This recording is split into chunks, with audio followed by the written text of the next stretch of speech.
Hai para Sudaners, kumaha kabarna? Damang sadena dengan saya si Otong kembali lagi di channel Ningali Film. Pada episode kali ini kita akan membahas alur cerita dari film The Legend of Flying Daggers untuk bagian yang keempat. Dan tidak usah berlama-lama lagi, mari kita mulai ceritanya.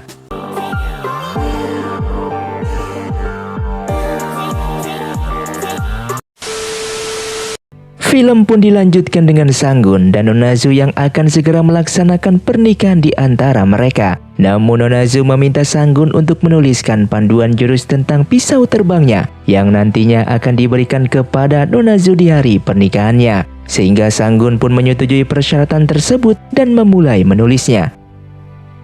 Singkatnya, hari pernikahan pun tiba dan semua orang sibuk untuk menghias istana Sekte Wuzu. Nonazu yang telah selesai didandani sebagai seorang pengantin, ia pun segera bergegas untuk menemui Sanggun. Kemudian kedua pengantin pun datang untuk memberikan hormat kepada guru Nonazu. Setelah itu mereka pun melanjutkan ritualnya untuk saling menghormati satu sama lain. Yang pada akhirnya mereka pun secara resmi menjadi seorang suami istri. Sedangkan Suyun yang mengetahui bahwa Sanggun sedang menikah dengan Nonazu, ia pun menjadi patah hati. Ia hanya bisa melampiaskan kesedihannya dengan minum arak sebanyak mungkin. Dan keesokan harinya saat Sanggun bangun, ia tak menemukan buku catatan jurus yang ia tulis untuk Nonazu. Namun guru Nonazu pun datang dengan mengatakan jika ia telah mendapatkan panduan jurus pisau terbangnya, sehingga kehadiran Sanggun saat ini tidak diperlukan lagi. Dan pada akhirnya Sanggun pun diserang. Saat itu Sanggun sempat memberikan perlawanan, namun serangan Sanggun ditahan oleh Nonazu. Dan di saat Sanggun mendekatinya, tiba-tiba Sanggun ditotok oleh Nonazu yang seketika Nonazu mendorong Sanggun jatuh ke dalam jurang. Hal itu membuat Sanggun begitu sedih dan Nonazu yang melihat kejadian itu, ia pun jatuh pingsan. Setelah tersadar, ia sangat menyayangkan keputusan gurunya yang telah mengingkari janjinya. Ia pun tak sependapat dengan gurunya bahwa ia tidak ingin melakukan balas dendam kepada Sanggun. Meskipun ia merupakan anak dari Manking, hal itu membuat gurunya menjadi kesal. Dan setelah itu, Nonazu pun dibuat jatuh pingsan. Di saat Nonazu tersadar dalam keadaan lemah, di sini ia memohon kepada kakak seperguruannya untuk membantunya menemukan keberadaan Sanggun. Dan kakak seperguruannya pun setuju menyanggupi permintaan dari Nonazu tersebut. Lalu mereka melakukan pencarian untuk menemukan Sanggun. Tapi di sana mereka hanya menemukan gaun pengantin yang dipakai oleh Sanggun. Setelah itu kakak seperguruannya pun datang memberikan kabar jika ia tak menemukan Sanggun. Namun ia hanya mendapatkan pakaian yang digunakan oleh Sanggun. Dan dengan kabar itu Nonazu pun sedikit merasa lega karena ia merasa Sanggun masih selamat. Dan benar saja, Sanggun pun yang habis jatuh dari tempat tadi, ia berhasil ditemukan oleh Suyun dalam perjalanannya, sehingga ia dibawa oleh Suyun untuk mendapatkan pengobatan. Setelah siuman, Sanggun pun kembali teringat kenangan saat ia melangsungkan pernikahan dengan Nonazu. Tapi ia sangat sedih di saat mengingat waktu didorong olehnya dan jatuh ke dasar lembah, dan ia merasa sangat dikhianati. Suyun yang melihat hal itu memohon agar Sanggun melupakan kejadian tersebut. Namun Sanggun yang sudah sangat mencintai Nonazu, ia tetap tak bisa menerima kehadiran Suyun. Dan penolakan tersebut membuat Suyun menjadi semakin patah hati. Di sisi lain, Longyi yang sedang menyelidiki Sekte Wuzu, mereka pun bertemu dengan Wen dan mengajak Longyi untuk menemui Nonazu yang saat ini kondisinya tidak membaik. Dan Wen menjelaskan kejadian yang sebenarnya kepada mereka. Setelah mendengarkan penjelasan dari Wen, ia pun meminta Longyi untuk membawa Nonazu keluar dari tempat tersebut. Dan tanpa berpikir lama, Longyi pun membawa lari Nonazu. Setelah sampai di tempat, mereka mencoba untuk mengobati Nonazu. Namun mereka berdua tak tahu jika Nonazu telah terkena racun pelupa yang membuat ia kehilangan ingatan di masa lalunya. Di sisi lain, Jinwoo secara tak sengaja bertemu dengan Nonazu. Namun mereka tak tahu jika Nonazu telah hilang ingatan dan mereka pun menunggu momen yang tepat untuk menyerang Nonazu. Di saat Longyi akan mencari obat untuk Nonazu, ia bertemu dengan Sanggun dan ia memberitahu keadaan Nonazu kepadanya. Namun Sanggun malah salah paham. Saat itu Jinwoo yang telah bersiap untuk menyerang Nonazu. Namun Nonazu dengan sigap menyerang mereka terlebih dahulu. Dan dikarenakan ia mengalami luka dalam, Nonazu pun melarikan diri dari pertempuran tersebut. Sementara itu Sanggun pada akhirnya berhasil menemui Nona Zu, tapi ia tak tahu jika Nona Zu telah hilang ingatan. Kemudian mereka pun disergap oleh Han Jun dan anak buahnya.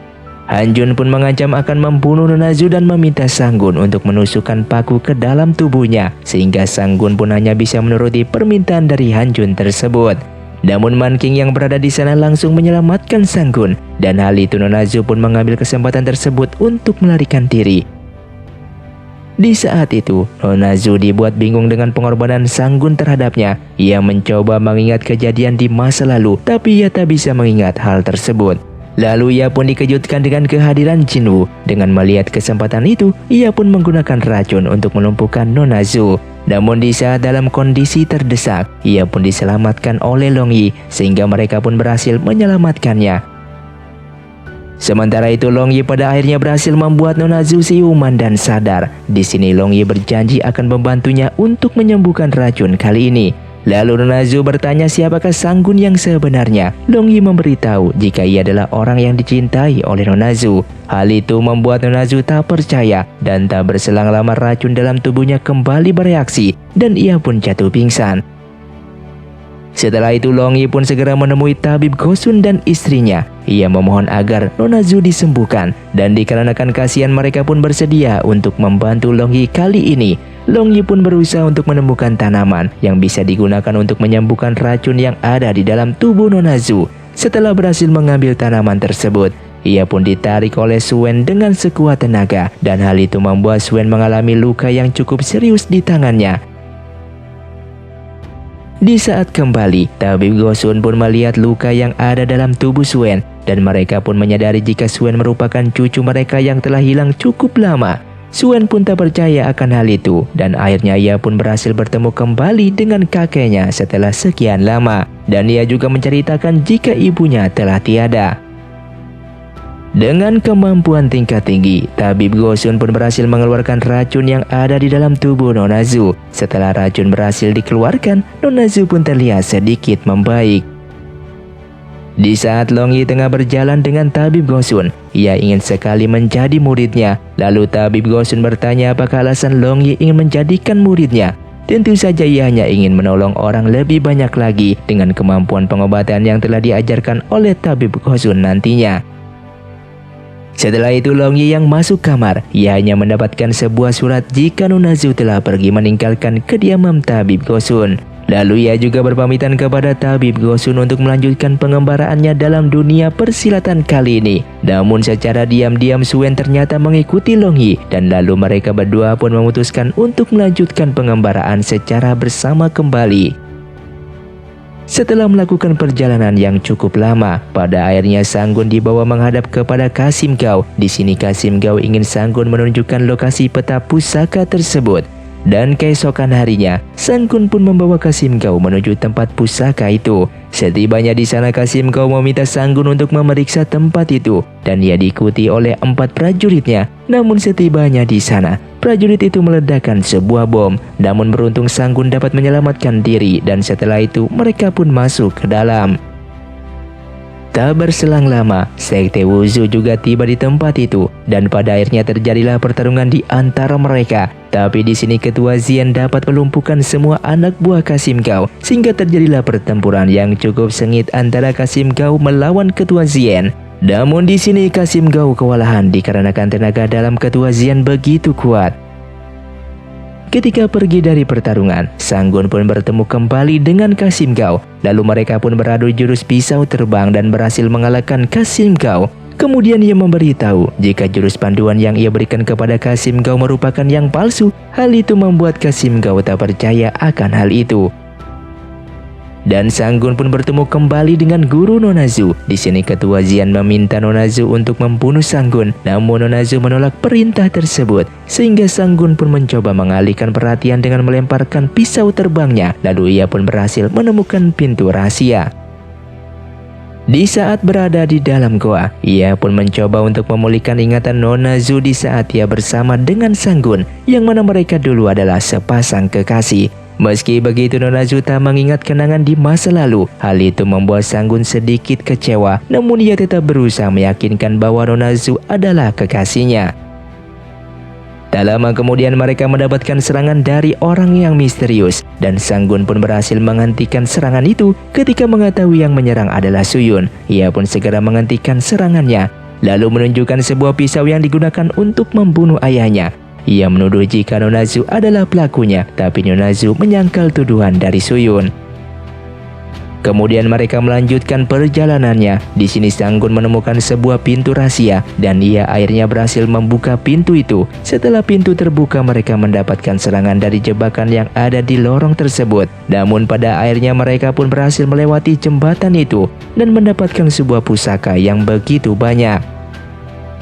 Di sini Sanggun membaca sebuah tulisan yang ada di dalam patung itu. Akan tetapi tak berselang lama, Ketua Xian datang ke tempat itu. Kemudian ia menyandra Nona Zu dan meminta sebuah pusaka pemberian Sanggun. Ia menggunakan pusaka itu untuk mengambil sebuah benda misterius di patung tersebut.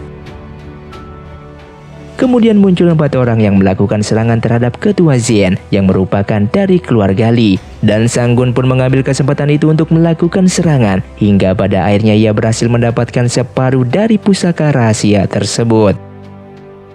Dan di dalam pertarungan kali ini, Man King pun mendapatkan luka yang cukup serius. Lalu kakek Su menjelaskan kepada Sanggun jika Man King memikul beban yang cukup berat, yaitu harus menjaga nama baik keluarga Li. Sanggun diminta kakek Su untuk menggantikan posisi tersebut.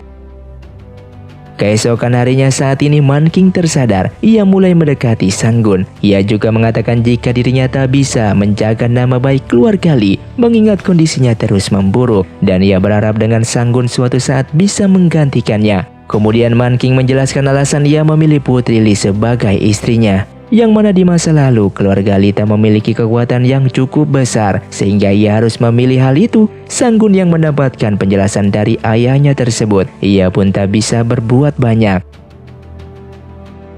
Dan di saat kembali ke kota, di dalam perjalanannya mereka dihadang oleh seseorang yang misterius. Namun dengan mudahnya Sanggun pun mengalahkan orang tersebut. Setibanya di ibu kota, mereka disambut oleh Putri Li. Setelah itu mereka membahas pecahan pusaka rahasia yang didapatkan oleh Sanggun. Di sini kakek Su mempunyai ide untuk menjadikan pecahan besi tua tersebut menjadi pisau terbang yang akan digunakan oleh Sanggun. Setelah cukup lama jatuh pingsan, Longi pun pada akhirnya tersadar. Di saat mengetahui yang merawatnya adalah Suen, ia pun mulai jatuh hati terhadapnya. Kemudian mereka kembali untuk memeriksa kondisi bunga mantau, yang ternyata bunga itu telah dipetik oleh murid dari sekte Wuzu. Namun secara tidak sengaja mereka menemukan mutiara yang berada di ular yang mereka kalahkan. Lalu Longi pun menyimpan mutiara tersebut. Sementara itu Man King meminta agar Sanggun pergi dengan kakek Su, mendatangi seorang pandai besi untuk membuat senjata dari pecahan pusaka tersebut. Dan Putri Li yang mengetahui kedekatan Sanggun dengan Man King, ia tidak senang dengan hal itu, yang mana posisi itu seharusnya didapatkan oleh Li Chen. Dan di sini Li Chen sempat berpikir jika semua yang ia dapatkan suatu hari akan diambil oleh Sanggun. Saat itu rasa cemburu Li Chen semakin menjadi-jadi setelah ia mengetahui kakek Su mengajarkan jurusnya kepada Sanggun. Dan di malam hari, Sanggun terus melamun. Ia teringat perkataan ibunya, yang mana dulu ibunya tidak ingin Sanggun berhubungan dengan keluarga Li. Tapi sekarang Sanggun malah berhubungan dengan keluarga Li dengan begitu baiknya. Keesokan harinya, Sanggun pun mulai melatih jurus pisau terbang yang ia kuasai. Li Chen yang menyaksikan hal itu, ia sangat iri dengan pencapaian Sanggun. Kemudian ia meminta Sanggun untuk berlatih bersamanya. Dan di sini Sanggun dengan mudahnya mengalahkan Li Chen. Namun tak berselang lama mereka pun mendapatkan serangan secara tiba-tiba. Dan di saat situasi sedang terdesak, kakek Su pun datang untuk menyelamatkan mereka. Setelah kejadian tersebut, Man King segera meminta kakek Su mengantarkan Sanggun untuk menemui pandai besi tersebut untuk membuat senjata pisau terbang dari pecahan pusaka itu. Dan mereka pun pada akhirnya berhasil menemui pandai besi itu. Namun Sanggun hanya diizinkan untuk masuk seorang diri. Sebelum memulai untuk membuat pusaka, pandai besi itu meminta Sanggun untuk mengambilkan air menggunakan gayung, yang ternyata tujuannya kali ini untuk melatih fokus Sanggun. Dengan usaha yang cukup keras, pada akhirnya Sanggun berhasil memenuhi kantong itu dengan air. Setelah itu proses pembuatan senjata pisau terbang pun sedang dimulai. Setelah lama menunggu, pada akhirnya pecahan pusaka tersebut berhasil diubah menjadi senjata pisau terbang. Man King yang melihat hal itu sangat takjub dengan pusaka yang dibuat oleh pandai besi tersebut. Di tempat lain, Li Chen sangat khawatir dengan kondisi Suyun dan Li Chen berusaha menemukan seorang tabib. Namun di saat keluar, ia bertemu dengan Sanggun. Dan dari kejauhan mereka mendengar percakapan tabib yang dulu membantu persalinan Putri Li. Tabib itu pun mengatakan jika anak Putri Li telah diganti oleh ibu Sanggun di masa lalu. Mendengar hal itu, Li Chen tak percaya jika ia bukan putra dari Putri Li, dan hal itu semakin membuatnya terpukul.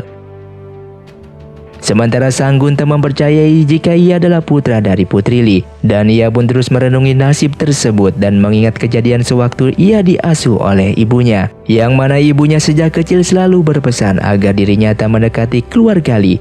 Setelah ia tahu jika dirinya adalah putra dari Putri Li, ia tak tahu harus melakukan hal apa. Sementara itu Li Chen yang tak ingin kehilangan semuanya, ia masih tak percaya dengan kenyataan tersebut. Li Chen pun menemui Putri Li dan menanyakan apakah dia bukan putranya. Dan Putri Li tentu saja menganggap Li Chen adalah putra kandungnya. Mendengar hal itu Li Chen pun sedikit lega. Hingga pada akhirnya Li Chen pun mengambil keputusan untuk menghabisi tabib yang dulu membantu persalinan Putri Li. Sedangkan di tempat lain, Sanggun menemui Putri Li. Ia memandangnya dari kejauhan. Namun Putri Li yang tak mengetahui jika Sanggun adalah putra kandungnya, ia masih bersikap tidak baik terhadapnya, apalagi saat kedatangan Li Chen. Setelah itu Sanggun pun mulai merenungi nasibnya. Kemudian ia teringat kenangan saat bersama dengan Nona Zhu. Dan Sanggun pun pada akhirnya menuju istana Sekte Wuzi untuk menemui Nona Zhu. Setibanya di sana, Sanggun melihat Nona Zhu sedang jatuh pingsan. Melihat Nona Zhu yang lemah tak berdaya, Sanggun pun mulai menyalurkan tenaga dalamnya untuk mengobatinya. Namun tak berselang lama, kedatangan Sanggun telah diketahui oleh Ketua Zien. Hal itu membuat Sanggun segera melarikan diri dari istana Sekte Wuzi. Dan beruntung kali ini Sanggun pun berhasil meloloskan diri. Sedangkan di sisi lain, Ketua Wuzi yang mendapatkan serangan dari Sanggun. Ia merasa ada yang aneh dengan jurus pisau terbang milik Sanggun. Kemudian ia memerintahkan salah satu muridnya untuk melakukan suatu pemberontakan untuk menjatuhkan nama baik keluarga Li. Di saat itu perguruan Sekte Wuzi mulai menyerang perguruan lain. Mereka menggunakan pusaka pisau terbang milik keluarga Li dengan tujuan agar semua perguruan lain mengira jika ini perbuatan keluarga Li. Dan benar saja tujuan mereka kali ini berhasil. Para perguruan pun mulai berkumpul dengan membahas penyerangan keluarga Li terhadap perguruan lain. Dan tak berselang lama Jin Wu pun datang menghadiri pertemuan tersebut. Ia memerintahkan semua orang untuk mengikuti rencananya dalam melakukan serangan terhadap keluarga Li. Dan berita penyerangan yang dilakukan orang misterius menggunakan pisau terbang telah sampai di kediaman keluarga Li. Di sini mereka membahas untuk menyusun rencana dalam mencari tahu siapakah pelaku yang sebenarnya. Long Yi dan Suen saat berada di rumah makan secara tak sengaja mendengar percakapan para pendekar yang mengatakan jika keluarga Li telah menyerang perguruan lain. Hal itu tentu saja membuat Long Yi dan Suen tak percaya dengan kabar tersebut. Lalu mereka pun mulai menyelidiki hal itu secara diam-diam.